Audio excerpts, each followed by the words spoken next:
ನಮಸ್ಕಾರ. GK Manjunath, PM TV ಸಂಪಾದಕರು.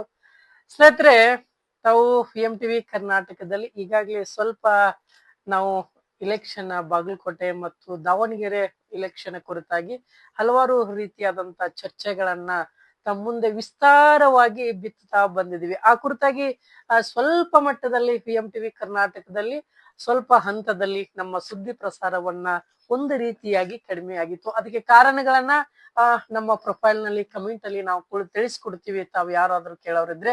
ಆದ್ರೆ ಇವತ್ತಿನ ಚರ್ಚೆ ವಿಶೇಷ ಚರ್ಚೆ ರಾಜಕಾರಣದಲ್ಲಿ ಇತಿಹಾಸ ಸೃಷ್ಟಿಯಾಗಿರುವಂತದ್ದು. ರಾಜಕಾರಣದಲ್ಲಿ ಇತಿಹಾಸ ಸೃಷ್ಟಿಯಾಗಿರುವಂತ ದಾಖಲೆಗಳನ್ನ ಬರೆದಿಡ್ತಾ ಇರುವಂತ ವ್ಯಕ್ತಿಯ ಬಗ್ಗೆ ಇವತ್ತು ಮಾತನಾಡ್ತಾ ಇರುವುದು. ಸ್ನೇಹಿತರೆ, ಇವತ್ತು ಒಂದು ಹಂತದಲ್ಲಿ ಗೆಲ್ಲಬಹುದು, ಎರಡು ಹಂತದಲ್ಲಿ ಗೆಲ್ಲಬಹುದು, ಆದರೆ ದೇವರ ಹಂತದಲ್ಲಿ ಗೆಲ್ಲೋದಕ್ಕೆ ಅದು ಸಾಧ್ಯವಿಲ್ಲ. ಅದು ಸಾಧ್ಯವನ್ನ ಮಾಡಿಕೊಟ್ಟಿದ್ದು ಯಾರಪ್ಪ ಅಂದ್ರೆ ಅದು ತಮಿಳುನಾಡಿನ ರಾಜಕೀಯ. ತಳಪತಿ ವಿಜಯ್ ಅವರು ಏನು ಗೆಲುವನ್ನ ಸಾಧಿಸಿದರು, ಇವತ್ತು ಸಿಎಂ ಆಗಿ ಅಧಿಕಾರವನ್ನ ಸ್ವೀಕರಿಸಿದ್ದಾರೆ. ಆದ್ರೆ ಸ್ನೇಹಿತರೆ, ಒಂದನ್ನ ಅರ್ಥ ಮಾಡ್ಕೋಬೇಕು, ಯುವಕರು ಅರ್ಥ ಮಾಡ್ಕೋಬೇಕು. ಇದರಲ್ಲಿ ಇವತ್ತು ಯುವಕರು ಒಂದು ರೀತಿಯಾಗಿ ಅರ್ಥವನ್ನ ಮಾಡ್ಕೊಂಡ್ರೆ ಇವತ್ತು ದೇಶವನ್ನ ಗೆಲ್ಲಬಹುದು.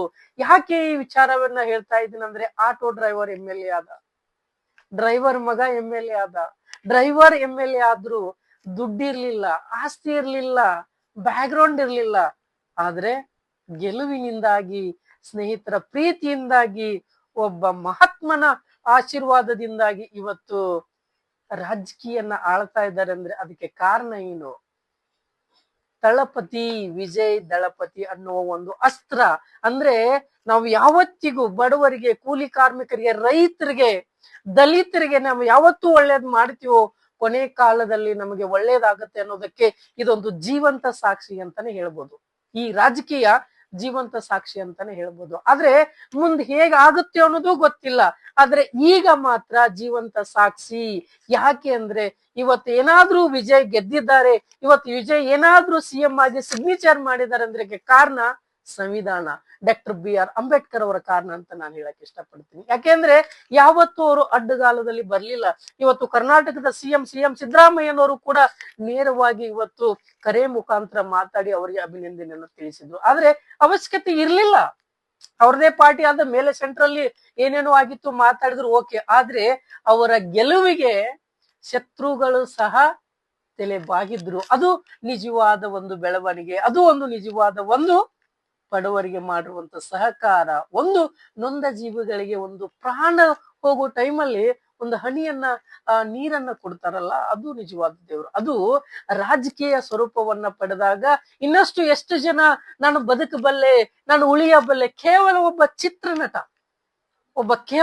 ಚಿತ್ರನಟ ಇವತ್ತು 2 ವರ್ಷದಲ್ಲಿ ಪಕ್ಷವನ್ನ ನಿರ್ಮಾಣ ಮಾಡಿ, ಪಕ್ಷ ಸಂಘಟನೆಯನ್ನ ಮಾಡಿ, ಜೊತೆಗೆ ಕೇವಲ ಎಷ್ಟೋ ಆ ಕ್ಷೇತ್ರದಲ್ಲಿ ಅಂದ್ರೆ ಆ ರಾಜ್ಯದಲ್ಲಿ ಸುಮಾರು ಇದ್ದು, ಆದ್ರೆ ಕೇವಲ 8 ಕ್ಷೇತ್ರದಲ್ಲಿ ಹೋಗಿ ಪ್ರಚಾರ ಮಾಡಿರುವಂತ ವಿಜಯ್ ಅವರು ಇವತ್ತು ಸಿಎಂ ಆಗ್ತಾ ಇದ್ದಾರಂದ್ರೆ ಅದಕ್ಕೆ ಕಾರಣವೇನು? ನಂಬಿಕೆ, ಶ್ರಮ, ಪ್ರೀತಿ, ಆಶೀರ್ವಾದ, ಜೊತೆಗೆ ಸಂವಿಧಾನ ಕಾರಣ. ಹಾಗಾಗಿ ತಾವೆಲ್ಲ ಯುವಕರು ಅರ್ಥ ಮಾಡ್ಕೋಬೇಕು. ನಿಮ್ಮ ಜಿಲ್ಲೆಯಲ್ಲಿನೂ, ನಿಮ್ಮ ತಾಲೂಕಿನಲ್ಲಿನೂ, ನಿಮ್ಮ ಊರಿನಲ್ಲಿಯೂ ಅಂತ ವಿಜಯ್ ಅಂತ ಒಬ್ಬ ಯುವಕ ಇದ್ದೇ ಇದ್ದಾನೆ. ಅಂತ ರಾಜಕಾರಣಿ ಇರ್ತಾರೆ. ನೀವು ಅವರನ್ನ ದಯವಿಟ್ಟು ಗುರುತಿಸಿ ನಿಮ್ಮ ಊರಿಗೆ ಗ್ರಾಮ ಪಂಚಾಯತಿ ಅಧ್ಯಕ್ಷರನ್ನ ಮಾಡಿ, ನಿಮ್ಮ ಏರಿಯಾಗೆ ಅವರನ್ನ ಮೆಂಬರ್ ಅನ್ನಾಗಿ ಮಾಡಿ, ನಿಮ್ಮ ತಾಲೂಕಿಗೆ ಜಡಿಪಿಯನ್ನಾಗಿ ಮಾಡಿ, ಅಧ್ಯಕ್ಷಗಳನ್ನಾಗಿ ಮಾಡಿ. ನೀವು ಇನ್ನೊಬ್ಬರಿಗೆ ಸಲಾಂ ಹೊಡೆಯುವಂತ ಅವಶ್ಯಕತೆ ಇಲ್ಲ.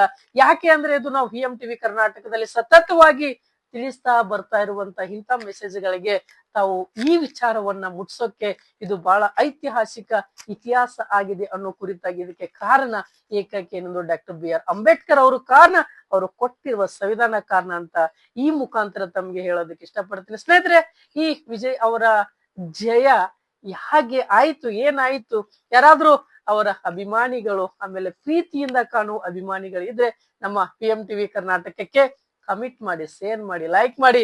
ಮತ್ತೊಂದು ಸುದ್ದಿಯೊಂದಿಗೆ ಬರ್ತೀನಿ. ನಿಮ್ಮ ಜಿಕೆ ಮಂಜುನಾಥ್. ನಮಸ್ಕಾರ.